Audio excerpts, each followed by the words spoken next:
During a press briefing about the Maui wildfires recovery effort, President Biden once again recounted a story about his 2004 house fire.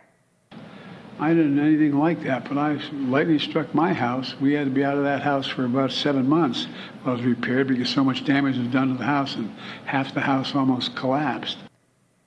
While visiting the FEMA headquarters yesterday to thank emergency personnel who helped in the response to the Maui wildfires and Florida, Biden announced he will travel to Florida tomorrow morning, days after Hurricane Idalia hit western Florida.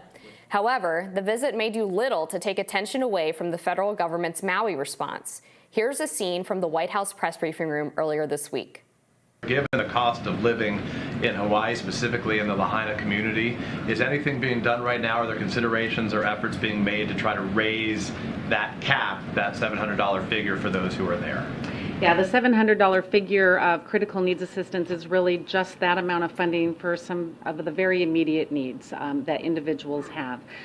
Every year, the main part of our assistance, which is our individual and household program, adjusts annually based on inflation. This year, it's $41,000 of a cap that individuals can get. That will get raised after the fiscal year. I don't know what that number is yet, but we do adjust that main portion of the funding that goes to individuals annually based on inflation. Later, Press Secretary Karine Jean-Pierre again faced another grilling by Ducey. Okay, and it seems like the hurricane response so far is robust. Did you guys realize that the initial Hawaii wildfire response was not that good? Or is it just easier for people to get help from the White House when the president is not on vacation? So the premise of your question and the way you posed your question, I disagree, just for the record. So if you were to do your reporting and speak to the governor of Hawaii, the senators of Hawaii, the folks on the ground, they would say that the president reacted in record time when it came to dealing with the wildfires, when it came to dealing and making sure that they got everything that they need on the federal level to deal with what was going on the ground. Let's not forget there were more than 600 federal employees on the ground already to assist with the wildfires in Maui. So your question is wrong, it's flawed in many, many ways. Yeah, so Ducey always asks tough questions. I don't know that I necessarily disagree with him putting pressure on the White House for doing more for the folks in Maui. I will say I understand it's the governor's job to request the federal aid, and I think the governor did a really bad job in Hawaii in asking for the aid. Josh Green should have been a little bit more proactive. The folks responsible for sounding the alarm should have been more proactive. We know they stepped down. But I also think the Biden administration, it's a cop-out for them to say we've maxed out the amount of aid we can give with that $700. We know there are many sources for federal aid, especially in the case of emergencies. For example, you can get millions of dollars from HUD. In fact, it was just about 30% of the recovery funds and response funds for Sandy that came from FEMA. So it's just such a cop-out to say we've given the max we can give right now with that $700. They can call on Congress to authorize more aid to Hawaii. There's a lot of things they can do. And so while the question didn't take into consideration the whole picture, when you still take into consideration the whole picture, the Biden admin could be doing a lot more to help with the recovery and rebuilding of Hawaii. I think it's a cop-out, too, to say, oh, well, go talk to the governor, go talk to the senators who, again, were partially responsible for the horrible response to this. Of course, they're not going to turn around and criticize President Joe Biden, but there have been tons of reporters in Maui who are actually speaking to people on the ground, actual citizens there, and they're not happy with how the government has been treating them. And even just outside of the federal official response in terms of the emergency response, Joe Biden, when he was first asked about this wildfire, was vacationing on a beach in Rehoboth and said he gave a flippant no comment, like he didn't even care to offer sympathy to the people who had lost everything, including their lives. Then on his way to Hawaii, he decided to make a stopover at a billionaire's house in Lake Tahoe, where the White House insists that he's paying market rent, which I'm sure nobody believes. It's a house of Democrat billionaire donor Tom Steyer, who previously ran for president. So he stops there at this huge mansion, then goes over to Maui, kind of bumbles around the island for a day, and then goes right back to his vacation. So it's not even just the amount of money that's given or the amount of aid, but even just the fact that he couldn't muster up a little more sympathy, a little bit more leadership in a time where the American people really needed it. I would like to imagine that the Biden administration is in such dire straits that they needed to stop over at Tom Steyer's house for some messaging advice on how to handle the whole disaster, that they're that desperate, that that's why they're at Steyer's house. We know how his political campaign went. And we also know how Hawaii's going. For Biden to bring up a small fire when asked about what went down in Hawaii, which we know was the culmination of many decades, if not centuries, of mismanagement of land and resources on the island. It's just ridiculous to say that that's some source of empathy for him or sympathy for him.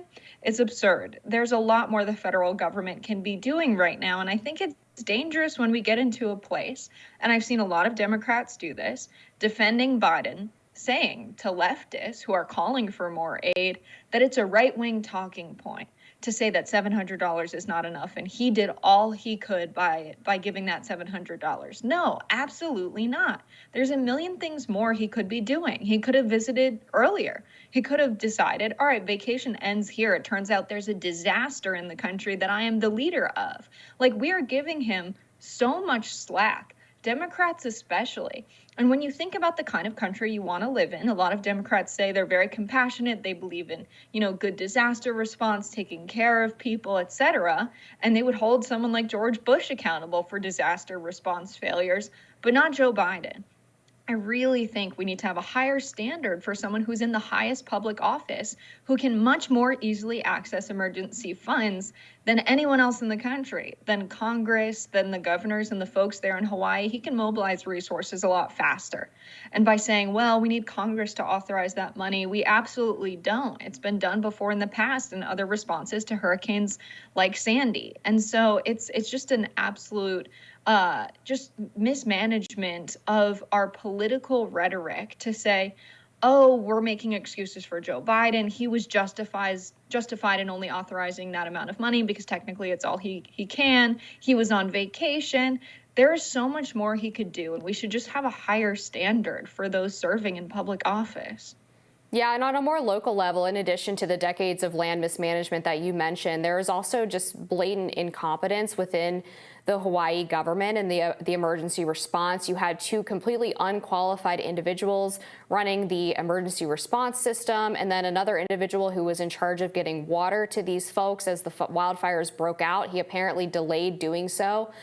He's previously said that water needs to be equitable, whatever that means. If that means withholding it from people who are in the midst of a wildfire because farmers need it, that seems like a pretty ridiculous explanation. So I think there needs to be some kind of investigation into how these people got appointed and how I believe the water management expert supposedly is still in his role. The other individual who was in charge of emergency response resigned supposedly for health reasons. So I guess he still gets to collect his pension or whatever as the people of Maui suffer. And then on this question of Biden's house fire that he keeps bringing up in response to this, he's not only displaying this fake sense of empathy, but he's also lying about the circumstances of the fire. It turns out that it was a small kitchen fire that was put out in about 20 minutes, yet he's claimed in various stories throughout the years that firefighters almost died fighting the fire, that he almost lost his wife and his Camaro, and that his house practically burned down. This complete escalation and exaggeration of what actually happened. And this seems to be a common theme for Joe Biden. The media constantly painted him as the so-called empath in chief. They said that he was going to be the nation's therapist. And then he gets in office and he goes and talks to Gold Star families who lost their kids during that suicide bombing in Kabul. And his response to them is to say that he also brought his son, Beau Biden, home in a flag-draped casket, which is an abject lie. His son died of brain cancer years later. Still tragic, obviously, but not at all comparable to what these families went through. Some of the individuals from Afghanistan, from the Kabul airport, who were injured in that suicide blast, also say that the first thing that he said to them was to bring up Beau Biden, as opposed to asking them how they're doing or offering them some assistance. So there's this common theme over and over again where the president tries to make other people's grief and struggles about himself, and it comes across as so tone deaf. And I just feel when people are grieving, the last thing they want to hear is, I understand what you're going through, or I know what you're going through. And the fact that no one on Joe Biden's team has steered him away from that response yet is an abject failure on their part too. Yeah, I think it's a really good point. It's especially egregious in cases of grief, of Joe Biden trying to say, I have a story that is exactly the same as yours. Joe Biden, on a regular basis, tells stories to the American public like a parent telling a fairy tale to their child before they go to sleep. They come up with new details, new embellishments, based on the reaction of their child. Joe Biden does the same thing when he's giving a speech in the US. If he's getting a bigger reaction, he's going to keep embellishing the story. It's absolutely absurd. I think in the case of Hawaii and the fires, we're left in a worse scenario because of the lack of messaging and response from the Biden administration. There is a very popular conspiracy theory on the internet that the wealthy folks who have bought a lot of property on Maui have all painted their rooftops blue.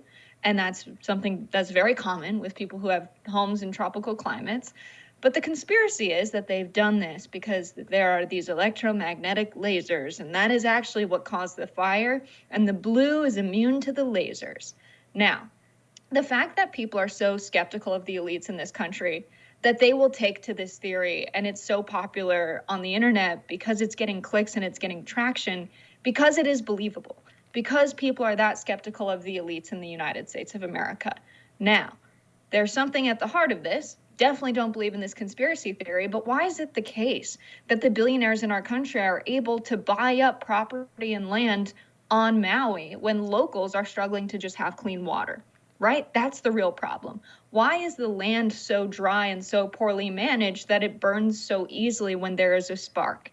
That is the real conspiracy, and it's because Hawaii, as specifically Maui, has been decimated by corporate farming, the short-term incentives of multinational corporations coming in with these cash crops like sugar, turning Hawaii into a place to pump out these low-cost crops for the local economy so that they can go and make money off of the island overseas.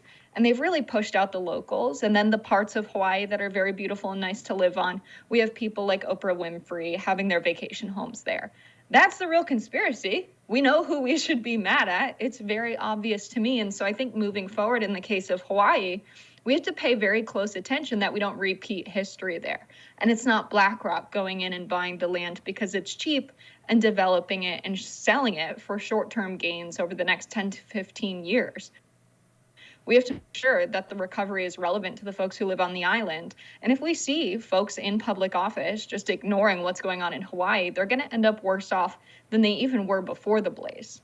This happens a lot in the Midwest, too, where these large corporate agricultural firms are given massive government subsidies to put in these cash crops, and then the government pays them not to farm in the future so that the land can allegedly regrow, but it actually ends up drying out the soil and leading to all kinds of environmental disaster. We'll be back with more Rising after this.